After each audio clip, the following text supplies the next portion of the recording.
Now, our next guest lost her beloved son to leukemia when he was only 18. Brian O'Mahony died within a few months of being diagnosed with it back in 2001. Now, faced with this overwhelming tragedy in her life, his mother decided to write "Goodbye, My Son," a moving testament to anyone that's out there really facing a similar ordeal. Apologies, I'm sorry. Marian O'Mahony, thank you so much for joining us. You're here on the couch.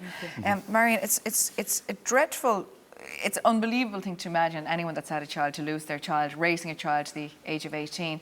But then the fact that you can actually turn around and write a book to help other people. But bring us back to when your son Brian was diagnosed.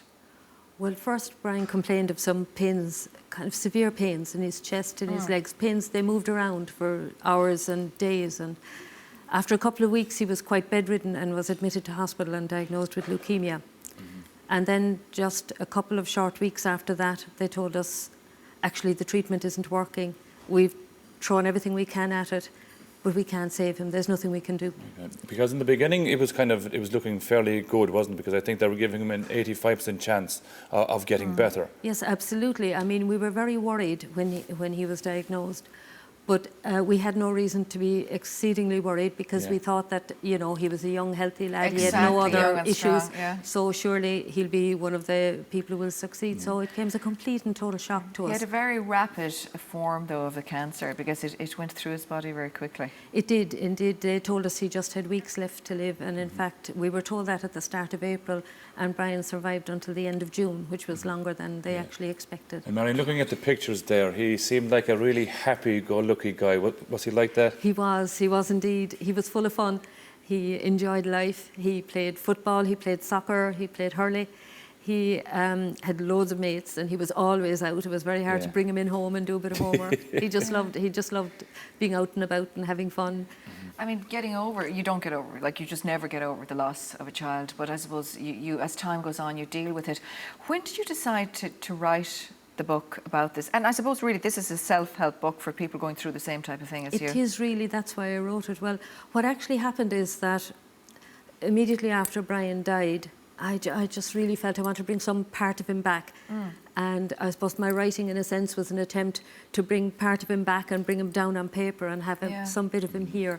So I wrote down in the weeks after he died everything that I could remember about the whole experience. I just didn't want to forget anything about those last precious moments that we had with him and precious days. So I decided then, now 15 years later, that if I put that in print, that it would help other people. And did it help you at the time when you were writing the stories down? Well, I've been asked that since, and I kind of say, seeing as I couldn't change the ending, I had a bit of a problem with that. But really what did shine out through it was all the help that we got. People were so kind and people were so helpful, and that made the world of difference. Yeah, did you start jotting down when you were on the train or writing the book? I mean, I did. How does one start a book like this? How do you start a journey that's going to bring back all the pain again? Well, as it happened with work, I had to travel up and down to Dublin a couple of days, and I was on the train and I had paper and I was thinking obviously about nothing else. So I just decided I'd write it down, mainly because I just didn't want to forget. I wanted to remember everything about it. And to help people as well, the self-help side of it is that it's a journey, of course, your own personal journey, but it's also, there are practical things in there, organisations, where to go, what to say, that type of thing.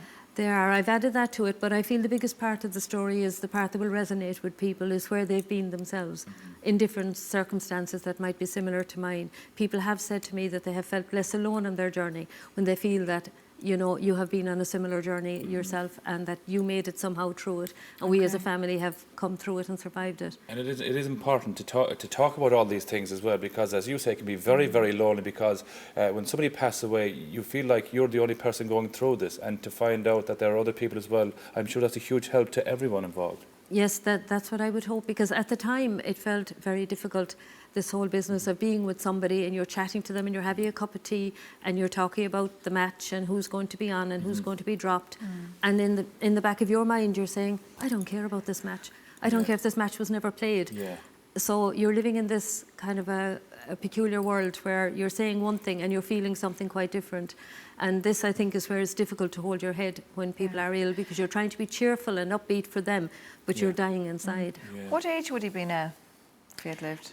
He'd be 33. now at Okay, this and I stage. know you say that you looked at this as kind of a wedding present for him, that maybe by now he would have been getting Yes, married or something. Exactly. This is the point that we were talking about, the cost of producing a book and all that. As far as I'm concerned, we never got to give him a wedding present. And this is my gift to him, so that what he managed to come through in such shining colours, because he never once complained. Did he he not? suffered a lot, and he never, ever, ever complained at any point. And he never said, why me? Why did this happen to me? Yeah. I find that amazing that he didn't say that, knowing that his life was ahead of him. Well, he didn't realise he was dying, but he never complained about being sick at all, which was an amazement to me. He got on with it. Yeah. He got on with it, and that's exactly it. He got on with it. Can I just ask you, in the book, how would you tell, when the doctors told you guys that this was happening and there's nothing they could do and they had exhausted all forms of treatment, are there certain ways that you should tell somebody this? Do you believe there are ways of telling parents that there is no hope for their child?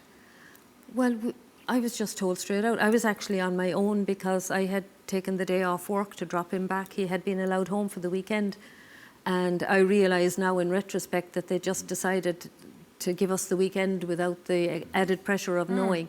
And when I went back with him Monday, the doctor called me and just told me the story. There's nothing we can do. And I phoned John, and John's immediate reaction was to ring up and check, because he really couldn't believe that somehow I must have Picked it up wrong. exaggerated in some way in my mind what was being said. It couldn't be happening, really, it couldn't. The book, in one sense, it's like a manual of what to do, because when this comes into your front room, you really don't know what to happen.